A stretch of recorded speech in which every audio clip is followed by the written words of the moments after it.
Bunaqasi hali bo'lmagan. Rossiyada gaz va Bugatti aralashmasidan Volgatti paydo bo'ldi.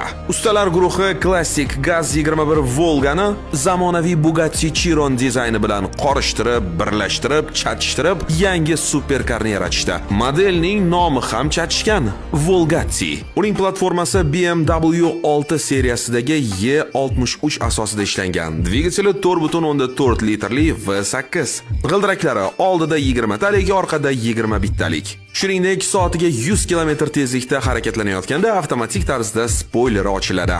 Old kapotida Gaz 21 dan qolgan haykalchasi ham mavjud. Unga $120 ming va 3 yil mehnat ketgan. Bu yangilik internetda tarqalganida rasmiy ro'yxatdan o'tkazilmagan edi. Balki hozirga kelib hammasi qonuniylashtirilgandir. Shuningdek, cheklangan seriyada uni ishlab chiqarish ham ko'zda tutilgan. Mana shunday tarix va kelajak uyg'unlashgan avtomobilni haydagan bo'larmidingiz? Fikringizni izohlarda yozing.